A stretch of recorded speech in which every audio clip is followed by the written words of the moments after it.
Thank you, Tim, and the Lake Huron Committee and the GLFC, and everybody for being here. For those of you who don't know me, my name is Kristen. I am actually the lead for AIS early detection out of our Detroit River substation on Lake Erie. So I, like many of the presenters, am a stand-in today. This presentation was largely put together by all of these co-authors up here. Angie Bowen would have presented, but for some reason she chose a lovely vacation with her husband over being here with all of you. So I will do my best to speak on their behalf. So for those of you that were here this morning during Brad Young's talk during the Lake Michigan portion, he gave a really great introduction to AIS early detection. But really quick, I'm sure everybody knows what an invasive species is. It's any non-native organism that gets introduced into a new area and causes some kind of harm, whether it's ecological, environmental, or harm to human health.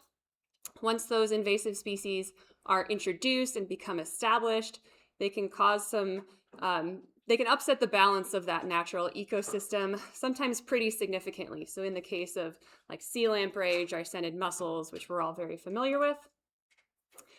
Ideally, we can detect those newly introduced species very early after they get introduced. If we do that, then our likelihood of controlling them or even eradicating them is much higher. We can do that while their population is still relatively small. They haven't expanded in their geographic range. So those control measures become much more likely to be successful and much less costly. So what really are we looking for? There are multiple species that have been identified as being the highest risk. And those make up what we call a watch list of species, and that's all based on an established introduction vector. So think like ballast water, aquarium releases, things like that. Likelihood of establishment. So does their climate match the Great Lakes? And predicted impacts on the natural ecosystem. So that's either through their native range or how they've impacted other invaded ranges if they've been introduced other places. One really good example of a watch list would be the Governor's and Premier's Least Wanted Species list. We also have one in Fish and Wildlife Service. And examples of species on those lists run the gamut from things like the invasive carps, so bighead silver, black, and grass carp, all the way down to things like Wells catfish and stone Morocco. So it's a wide range of different habitats that these new species might occupy. Back in 2012, the Great Lakes Water Quality Agreement was amended, and that amendment included an annex directing the creation of AIS early detection programs. So that spawned the creation of the U.S. Fish and Wildlife Service AIS early detection and monitoring program. And then on the Canadian side, the DFO invasive carp early detection surveillance program. So the objective of the programs on both sides of the lake are to detect a new invasive species soon after its introduction, but the methods they go about that are slightly different. So on the U.S. side, we really try to get any possible newly introduced species. So we're looking at lots of different introduction vectors. On the left here, this is a model put together by Lindsay Chatterton and his colleagues with the Nature Conservancy. Each of these grid squares is 15 by 15 kilometers, and the darker red squares have the higher risk for new fish introductions. Like Brad mentioned earlier, Chicago, that is number 1. We are trying to sample the top 25 at minimum out of there's, I believe, like 380-ish. Across the U.S. waters of the Great Lakes Basin. In the Lake Huron waters, we've got Saginaw Bay, or really Saginaw River in the river mouth.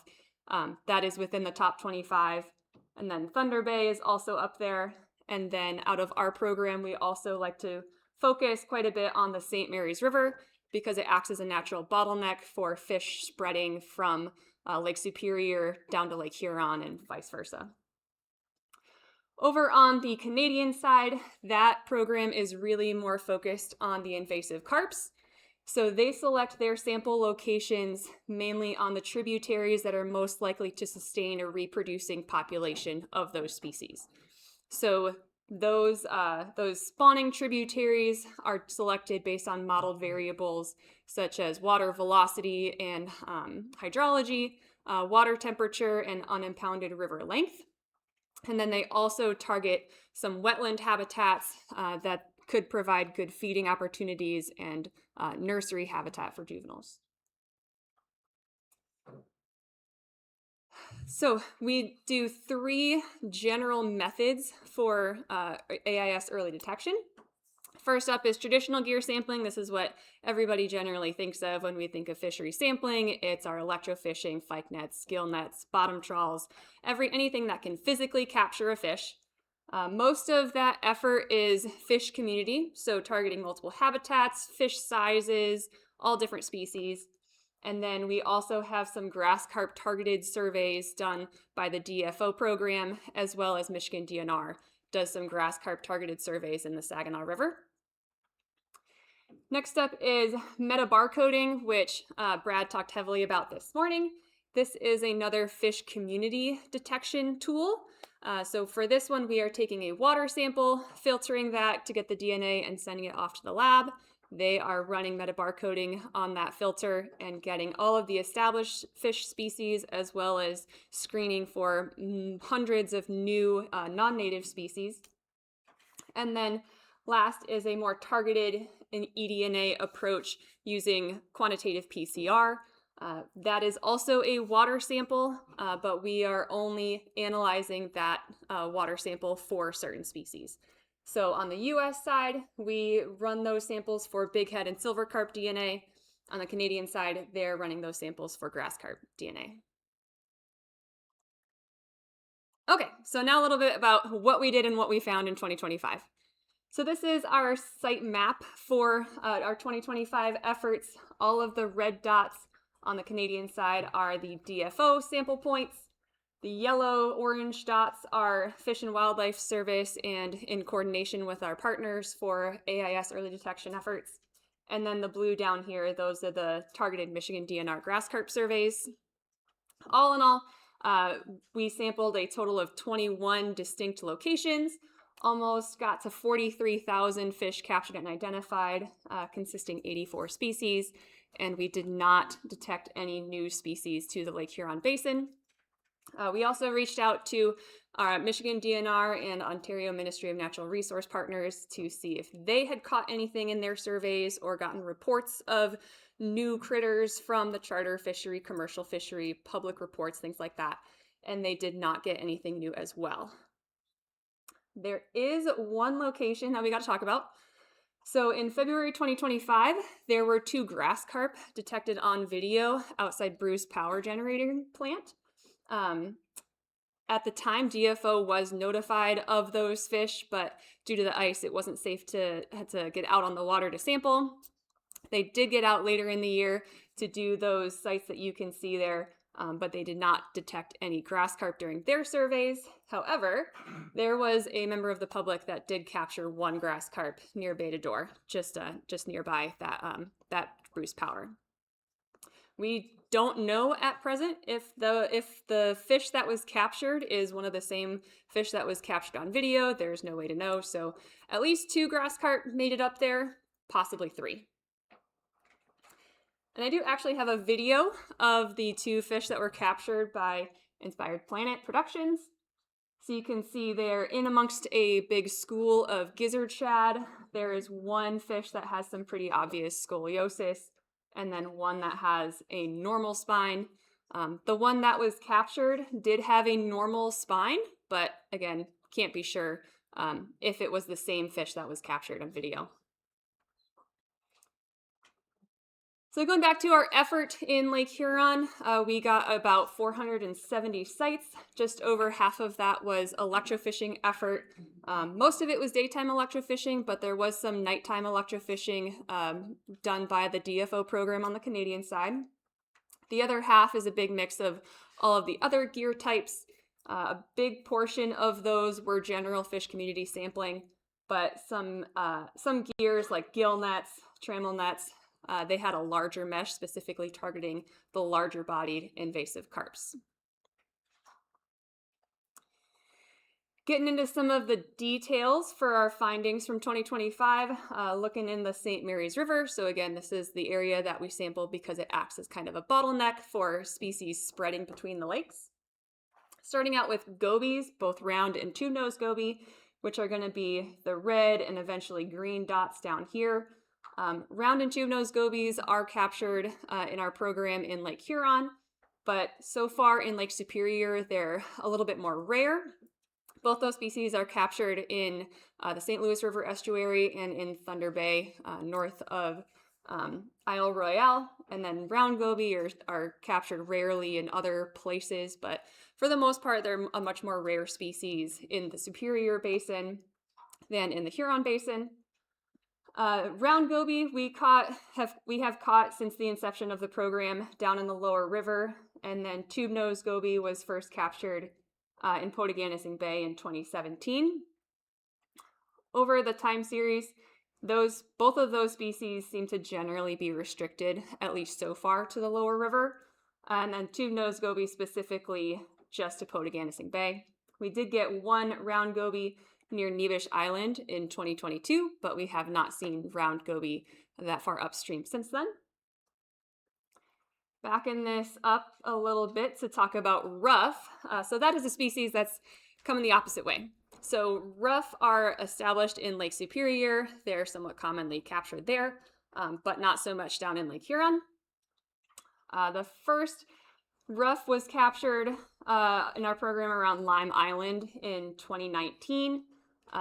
But since then, they seem to be more restricted further upstream in the Lake George area. There was one additional ruff captured around Lime Island in 2024, but again, none in 2025. For our CPUE of ruff, this is the number captured per 5-minute bottom trawl. We did see a reduction in our 2025 CPUE for that species compared to 2024, but I do want to note that due to the government shutdown, we weren't able to get up there and sample in October and November like we normally would, and those months seem to be when we get our highest catch rates of that species.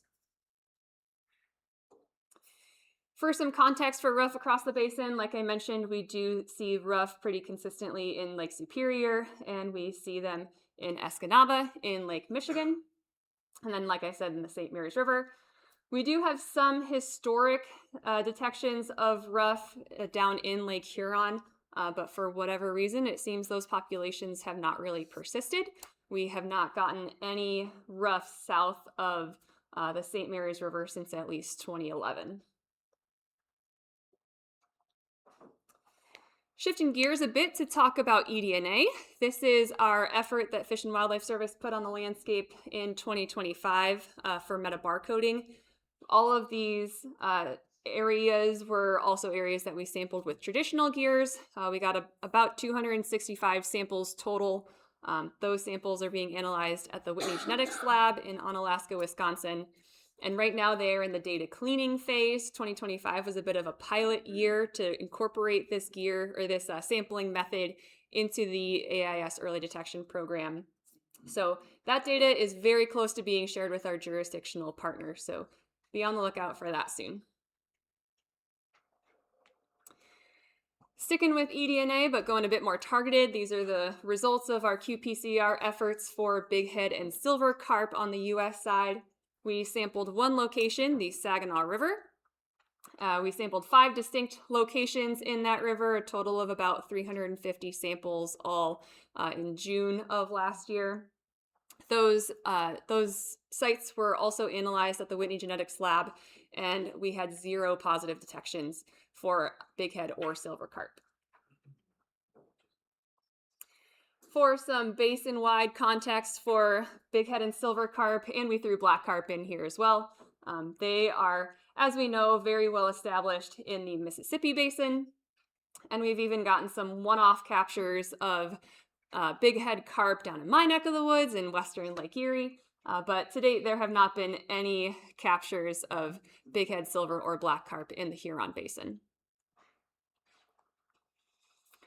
Going over to the Canadian side with their targeted eDNA efforts looking for grass carp, these samples were collected by the Métis Nation of Ontario. They got out between May and September of last year, 43 sites with 141 replicates. Their qPCR analysis was conducted by the DFO lab in Winnipeg, and they did not get any positive detections for grass carp. So for some context, that grass carp that were captured on video near Betador were right up here. So the eDNA samples were a little bit further south of that. For some basic context for grass carp, they are pretty commonly captured in western and central Lake Erie. And then there have been a couple captures in southern Lake Michigan. And then, like I mentioned, that one fish that was captured, two on video, near Betador in 2025. Historically, there was one grass carp captured in the Tittabawassee River in 2020.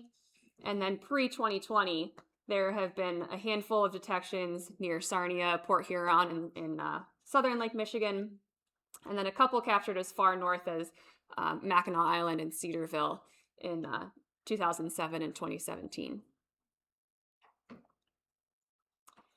We want to acknowledge the vast team of people it took to collect all of this data, do all of this effort in 2025 and beyond, and then the people that helped put this presentation together. And then, of course, we have to acknowledge our funding, which on the U.S. side is provided by the Great Lakes Restoration Initiative, and then the Canada-Ontario Agreement. And I will do my best to answer questions.